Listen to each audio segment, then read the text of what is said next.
ये श्लोक पूरे जीवन की धरा है। अगर आप कहीं हार में निराश हो गए तो ये मार्ग लड़खड़ाने लगेगा। बिल्कुल नहीं लड़खड़ाना। आप लोगों को तो रोज सत्संग मिल रहा है, अपने को तो ऐसा भी सौभाग्य नहीं था कि सत्संग रोज मिले। कम से कम सत्संग में हमें वो शब्द मिल जाते हैं जिनसे हम पुनः हृदय को उत्साहित करके इस मार्ग में चला पाते हैं। इसलिए बहुत मंगलमय मार्ग है, पर बहुत कठिन मार्ग है। कठिन इसलिए है कि हमारा अभ्यास विषय मार्ग में चलने का है और ये बिल्कुल उसके उल्टा मार्ग है। अब कभी न कभी कोई न कोई ऐसी आक्रमण वृत्ति माया की होगी जहां हम हार सकते हैं, तो हमें कभी निराश नहीं होना, ये हृदय में बैठा लीजिए। दूसरी एक उपासक के अंदर वृत्ति रहती है कि अगर मैं ये देख लूं, अगर मैं ये भोग लूं, तो बार बार जो मन कहता है एक बार उसको समझा देंगे ना कि देखो भोगा उसमें सुख नहीं, जैसे शास्त्रों में लिखा है। ये होता है पक्का, ये मत समझो कि किसी एक की बात है। सबके अंदर ये मन की चालबाजी, जो तुम्हारे अंदर वही हमारे अंदर, तुम्हारे सबके अंदर। एक बार देख लेते हैं, हृदय में जलन होती है, पीड़ा होती, व्यथा होती। उपासक उसकी काट तो जानता है पर प्रयोग नहीं कर रहा, विषय आकर्षण के कारण काट जानता। उपासक तभी बना है जो उसको पता है। अगर उपासक है तो सत्संग सुना ही होगा, शास्त्र स्वाध्याय किया होगा, तो शास्त्र स्वाध्याय सत्संग इसी के लिए तो ज्ञान मिलता है, इन्हीं से लड़ने के लिए। पर उस समय विषय प्रीता होने के कारण वो उनका प्रयोग करना भूल जाता है। अब जो ये बात आई है इस पर समझना होगा। पहली बात तो हमने पूरी आपको बता दी कि कहीं हमको लड़खड़ाना नहीं, निराश नहीं होना। किसी भी परिस्थिति में निश्चित भगवत प्राप्ति होगी। चुप शांत, कहीं कोई इसमें तर्क की कोई गुंजाइश नहीं है। भागवत में लिखा हुआ, अगर मेरा भक्त है, अनन्य है, उसके हृदय में नाना प्रकार की विषय वासना है, तो मैं उसके हृदय में बैठकर उसको निर्विकार करता हूं। ध्रुवदास जी 42 लीला में कहते हैं, यद्यपि भक्त अनन्य जो विषय इंद्रियन बस होए, कर्मठ कोटि जितेंद्रियन ते समलाय न कोय। यदि वो श्यामा श्याम का अनन्य है पर विषयी है, तो करोड़ों कर्मकांडी और जितेंद्रिय उसकी समानता नहीं कर सकते, क्योंकि कर्मकांडी को कर्म पर विश्वास है, जितेंद्रिय को अपनी जितेंद्रियता पर विश्वास है, और इसको प्यारे जू का भरोसा है, लेकिन इसकी बराबरी कोई नहीं कर सकता। यद्यपि वो विषय, यद्यपि भक्त अनन्य जो विषय इंद्रियन बस होए।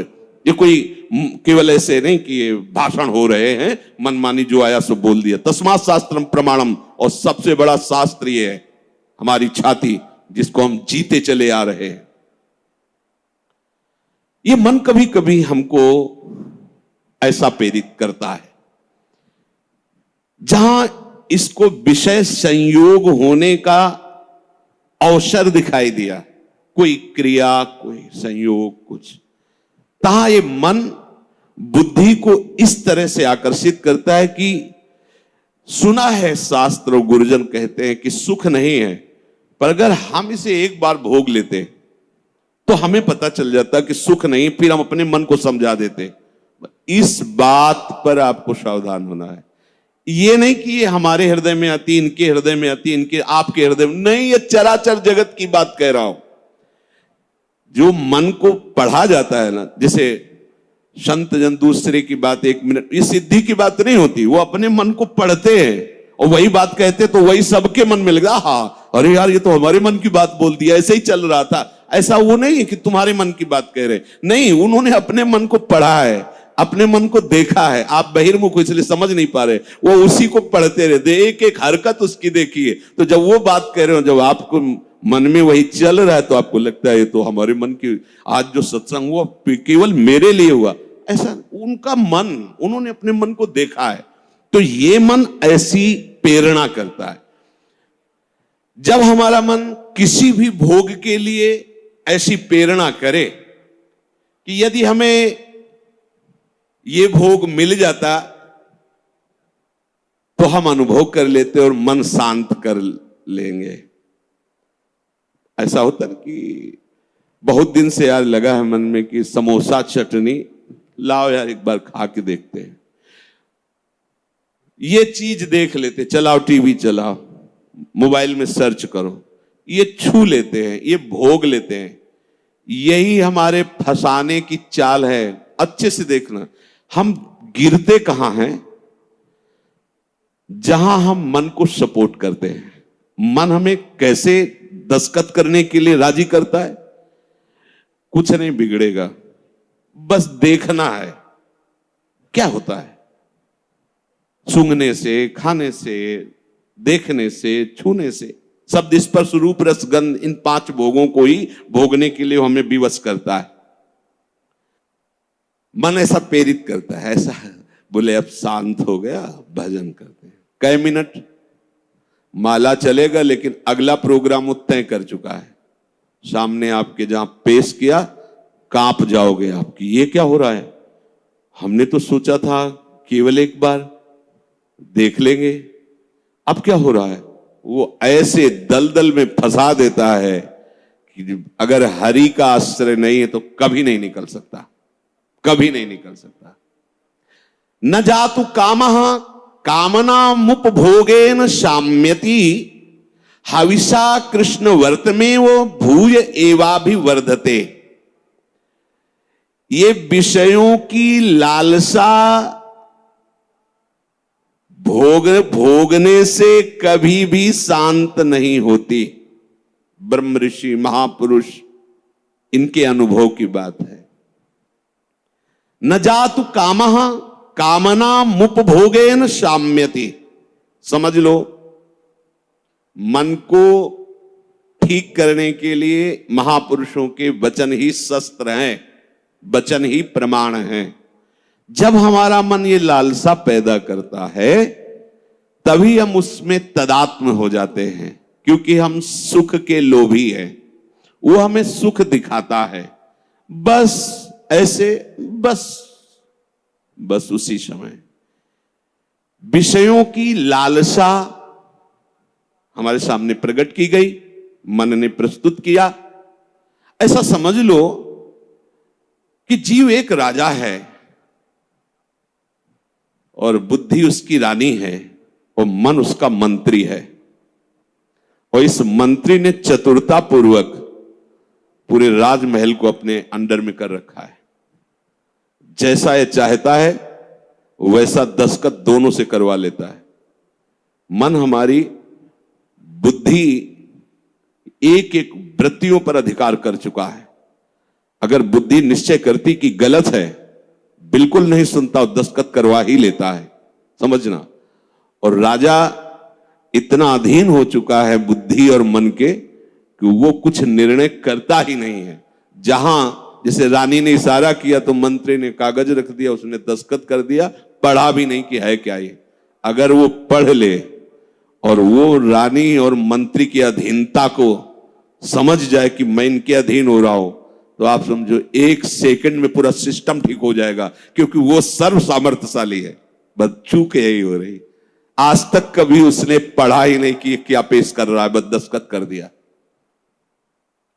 उस राजा की क्या दुर्दशा होगी जिसकी रानी और मंत्री भी उसके खिलाफ ही खड़े हुए हैं और उसको लग रहा है सब अनुकूल है। उस राजा की क्या दुर्दशा होगी? क्या है वो राजा, किस बात का राजा है? वही दशा इसकी है। ईश्वर अंश जीव अविनाशी, चैतन्यमल आनंद सुख राशि। वो जीवात्मा बुद्धि की प्रियता में, मन की सलाह में फंसकर निकृष्ट भोगों में, कहां आनंद राशि, कहां चिदानंद घन स्वरूप और कहां मलिन प्राकृतिक भोग, हर में दस्तखत। सोच ही नहीं पा रहा है। ये लो, मांस लो, मदिरा लो, व्यभिचार लो, ये सब में दस्तखत। यही दुर्दशा हो रही। बिना दस्तखत के तुम्हारे ये मन रूपी मंत्री और बुद्धि रूपी रानी कुछ नहीं कर सकती। ध्यान रखना, तुम्हारा सपोर्ट आवश्यक है उसको, और वो तुम्हें 1 सेकंड के कम हिस्से में अपने में कर लेता है, क्योंकि आप इतने आसक्त हो चुके हैं बुद्धि में और मन में कि वो निर्णय मन और बुद्धि का न मानकर सीधा अपना मानते। मुझे ये चाहिए, मैंने ये भोगा, मैं ये भोगूंगा, सीधे। अब आप इस रास्ते को नहीं जान रहे, फंस रहे प्राय सब। मैं इसके बिना नहीं जी सकता, इतना तो मुझे चाहिए ही। ये आज बहुत सोच समझ करके बातें दिमाग में बैठलना, ये शास्त्रीय बातें कम, हृदय की बातें इसमें ज्यादा हम इसलिए कह रहे हैं कि यही हम लड़खड़ा जाते और यही हम फेल हो जाते हैं। और यही लगता है अब क्या है यार, किसी तरह जी लो बस। नहीं नहीं, संतों से शास्त्र इसलिए श्रवण किए जाते कि शास्त्र में जो लिखा है उसको तुम्हारे समझने की ज्यादा आंतरिक पहुंच नहीं है। संतों ने उसको जिया है और उस शब्द को उन्होंने स्वाद लिया है, फिर उसे जब बोलते हैं अपने अनुभव के साथ में एकदम दिमाग में आके बैठ जाता है। एक बार भी जिस इस देश में उतर गया भोगने के लिए, सिर्फ एकमात्र हरि के चरणार बिंद है कि वापस ला सकते, दूसरे के सामर्थ्य नहीं। ये ऐसा दलदल है कि वो धंसता ही चला जाएगा, डूब जाएगा, नहीं निकल सकता। और नहीं निकल पाए आज तक, पूरे अनादि जन्म व्यतीत हो गए। आज हरि कृपा से, गुरु कृपा से साधु संग प्राप्त हुआ है, तो हमें ऐसे दलदल से निकाल कर ऐसे स्वच्छ और सुरक्षित स्थान पर उन्होंने खड़ा कर दिया। तो आप सब ध्यान दीजिए, ये मन आपको कैसे फंसाता है। ये आपके सामने आपकी कमजोरी पा गया है। क्या? जीव सुख समुद्र का अंश है, वो केवल सुख चाहता है। ये कमी पा चुका है कि इसको सुख चाहिए, और सलाह और दिशा दोनों गलत हो गई। सलाहकार मन प्रकृति से मिला हुआ है और दिशा विषय भोगों की तरफ चली गई। अब ये जिस विषय को कह देता है ये स्वीकार कर लेता है। अब इस बात को आपको काटना होगा। वो आपके सामने लालसा पेश करेगा सुख भोग की। अज्ञानी कभी इससे नहीं निकल सकता, ध्यान रखना। और भक्त कभी अज्ञानी नहीं होता। बड़े बड़े भक्तों को देख लीजिए, भक्तराज श्री हनुमान जी महाराज, ज्ञानी नाम अग्रगण्यम बुद्धिमताम वरिष्ठम। भक्तराज गरुड़ जी, जिन पर भगवान स्वयं आसन लगाते बैठते हैं, गरुड़ महाज्ञानी गुण राशि।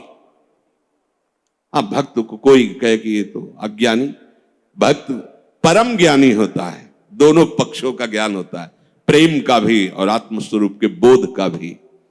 ज्ञानी एक पक्ष केवल आत्मस्वरूप का बोध और मुक्त हो गया, और भक्त मुक्त होते हुए भी मुक्ति को न स्वीकार करके आगे बढ़कर भगवत प्रेम राज्य में प्रवेश पाता है।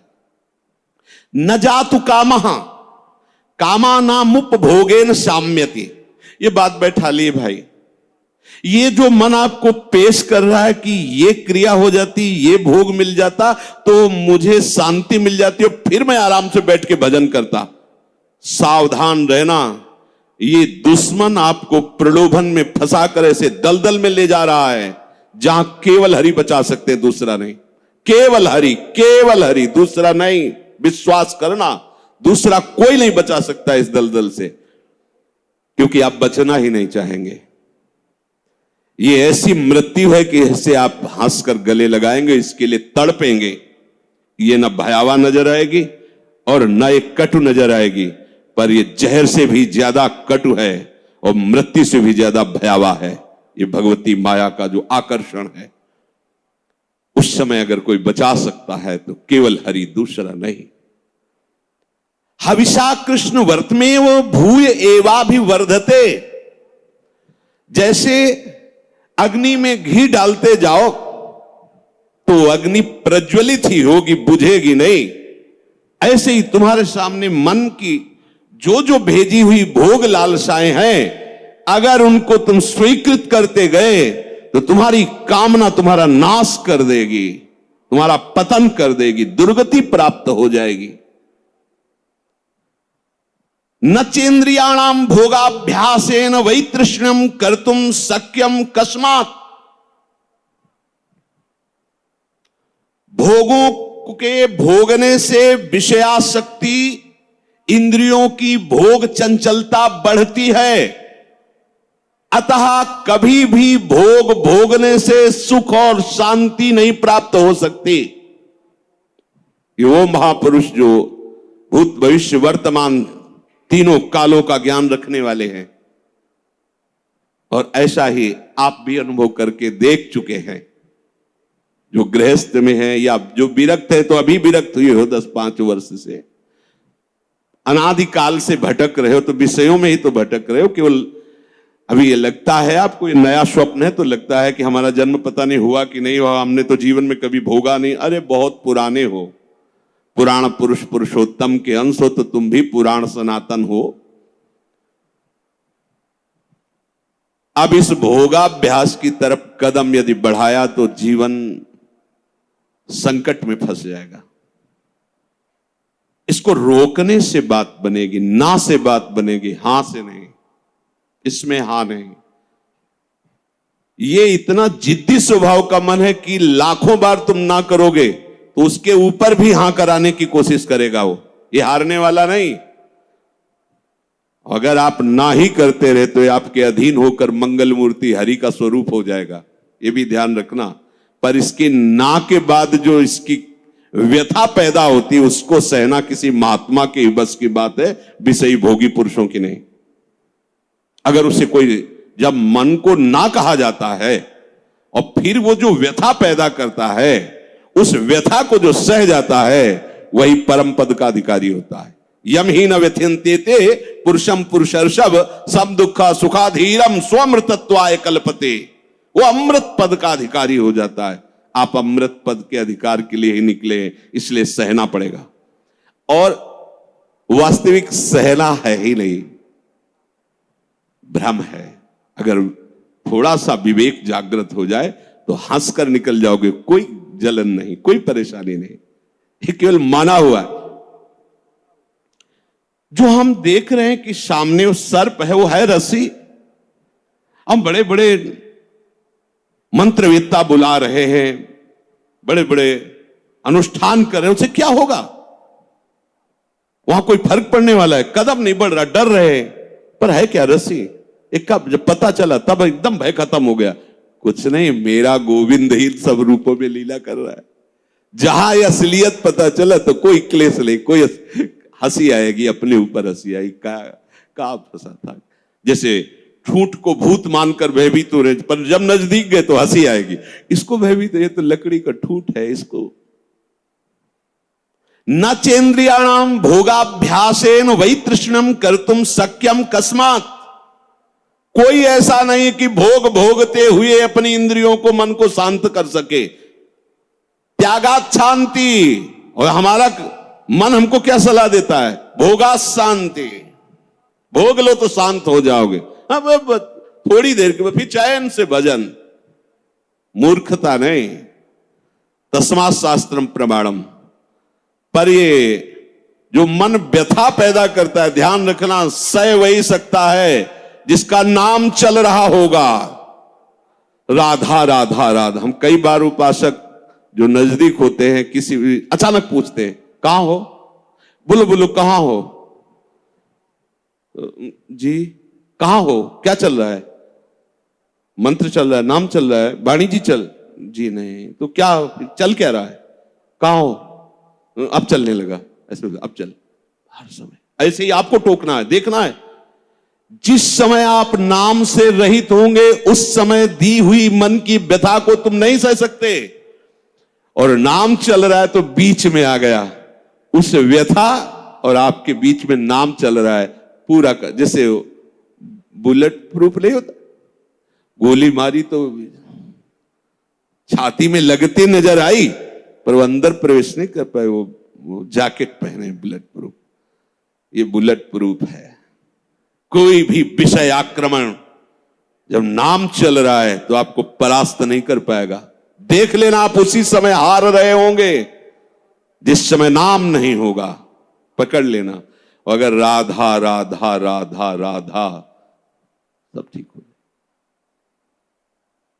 विषय भोगने की लालसा मन तुम्हें देगा, तुम अस्वीकार करो। क्योंकि भोगने से जैसे अग्नि में घी डालने से अग्नि और प्रज्वलित होती है, ऐसे इंद्रियां और बलवान होकर भोगों की तरफ तुम्हें घसीटेंगी। तुम्हें शांति प्राप्त नहीं हो सकती। अकस्मात किसको हुई है आज तक? यतो भोगाभ्यास मनु विवर्धन्ते रागाः कौशलम चेन्द्रियाणाम। जो भोग भोगने में सुख के अनुभव के भ्रम में फंस गया, उसकी इंद्रियां उसे कला कौशल पूर्वक भोग में और फंसाती है। ऐसे से करो, ऐसे करो, इसको उसको ऐसा वैसा नष्ट कर देती है। माला लिए बैठा है और सोच कितना गंदा, ध्यान में बैठा है, चल कहां रहा है, पूजा कर रहा है, कर क्या रहा है अंदर से? क्या हुआ? ऐसा क्यों हुआ? क्योंकि भोगाभ्यास, इंद्रियां बलवान होकर के अपने अधीन कर लिए उसको। यद्यपि मृषा, बात झूठी है, कैसे अधीन हो सकता है? पर छूटत कठिनाई, बहुत विवेक की आवश्यकता है। अब और सुख प्राप्ति की इच्छा बढ़ती चली जा रही, तो व्यभिचार शुरू हो गया, पापाचार शुरू हो गया, भूल गया मर्यादा, पशुता आ गई, राक्षसी प्रवृत्ति आ गई, और सोच रहा था कि शांति मिल जाएगी ऐसा करने, और ऐसा शांत फिर हो जाता है कि उसे एक ही बात समझ में आती है कि अब शरीर ही छोड़ दे तो अच्छा है। ऐसी स्थिति आ जाती है, घृणा हो जाती है उसको अपने जीवन से, जीना उसके लिए नरक लगने लगता है कि ऐसा जीवन, क्या जीवन। पर अब विवेक काम नहीं करता, क्योंकि इंद्रियों ने अधीन कर लिया है। बिखर पर्यो मन समटत नाही, इंद्र ने लीनो जीत, इंद्रियों ने जीत लिया।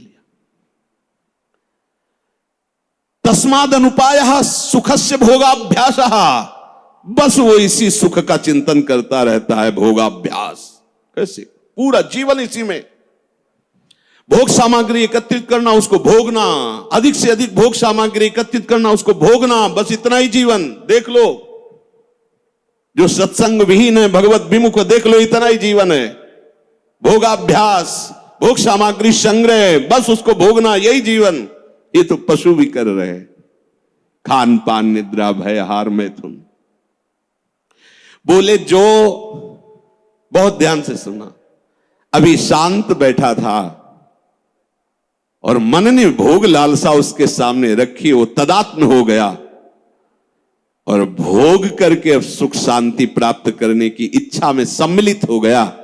बोले उसकी ऐसी दुर्दशा हो गई, सा खलवयम वृश्चिक विषभीत इवासी विशेषण दष्टो या सुखार्थी विषयानुवासितो महत दुख पंके निमग्न इति।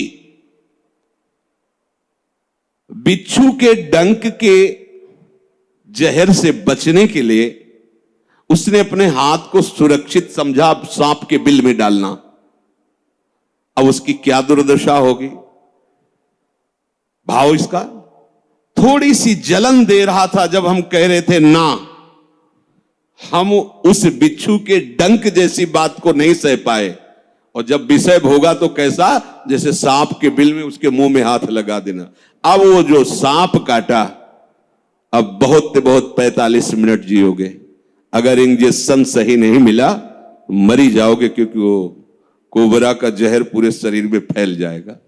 और ये एक कोबरा नहीं, हमारे अनंत कोबरा डसते रहते दुर्वासना के। समझिए, पहले शांत था, भोग लालसा प्रकट हुई, जलन हुई, जब आपने उसे ना कहा तो वो जलन जो हुई, अगर उसको नहीं सह पाए और भोगाभ्यास में उतर गए, तो ऐसा समझ लो कि बिच्छू के डंक के भय से बचने के लिए सांप के बिल में हाथ डाल दिया। शास्त्र कहे सा खलवयम वृश्चिक विष भीत इवासी विशेषण दष्टो यह सुखार्थी विषयानुवासितो महत दुख पंके निमग्न। अब वो महा दुख में फंस गया।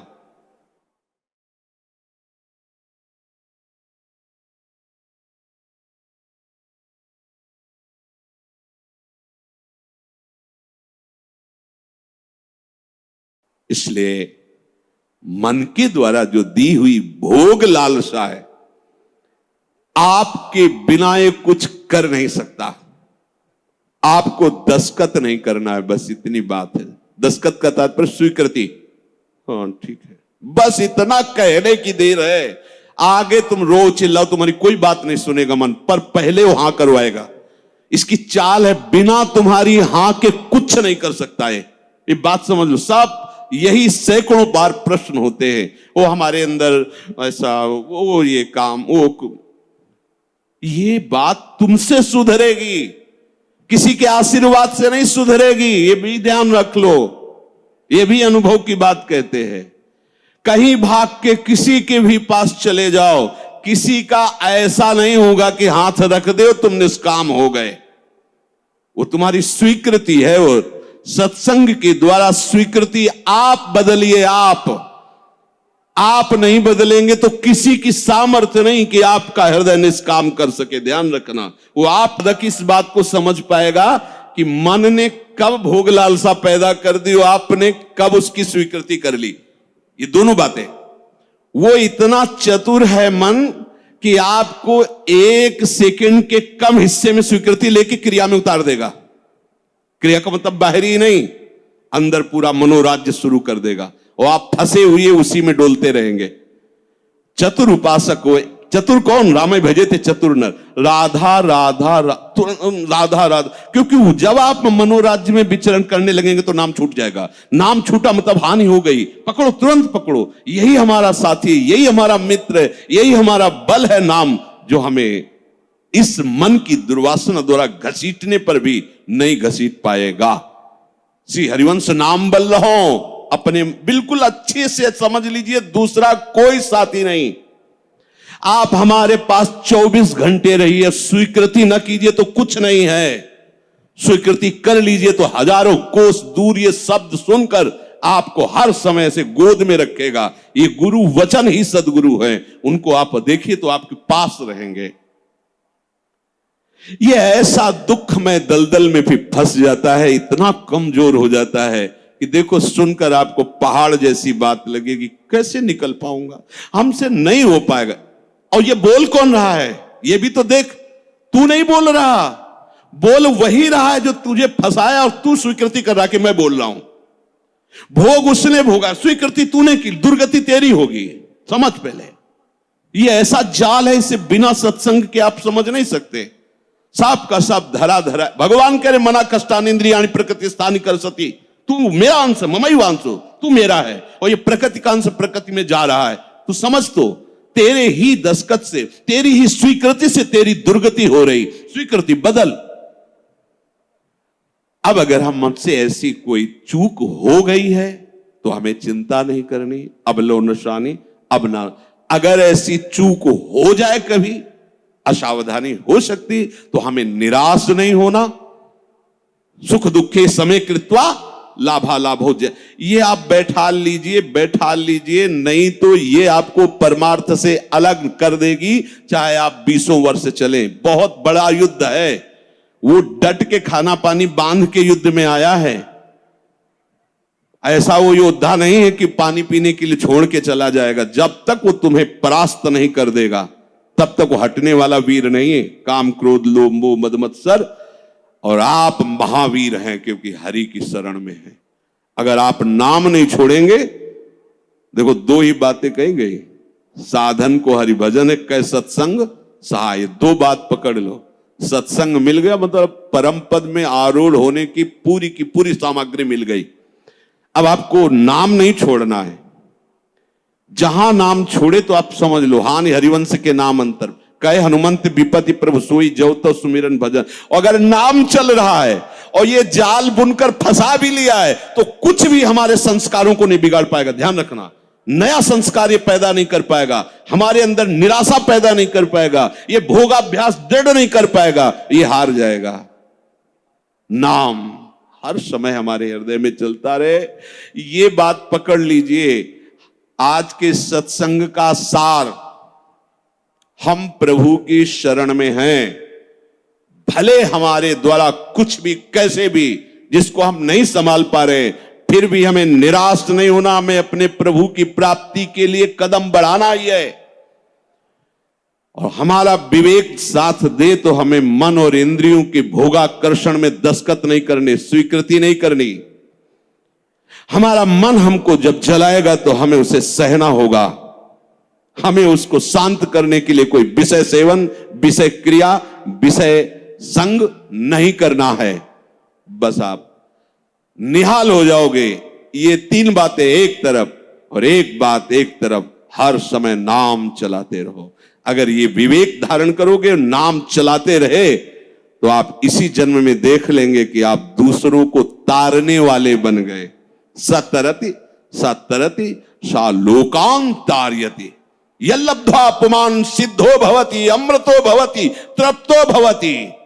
जिसको प्राप्त होकर के सिद्ध हो जाता है, अमृत हो जाता है, तृप्त हो जाता है, वो प्रभु के चरणारविंद का अनुराग है, वो नाम से प्राप्त होता है। नाम तुम्हारी रक्षा करेगा, नाम तुम्हें दुलार करेगा, नाम तुम्हें पुष्ट करेगा, और नाम ही तुम्हें नामी से मिला देगा। या यूं कह लीजिए कि नाम ही नामी को आकर्षित करके तुम्हारे हृदय में प्रकाशित कर देगा। शेष चर्चा की। राधा वल्लभ लाल।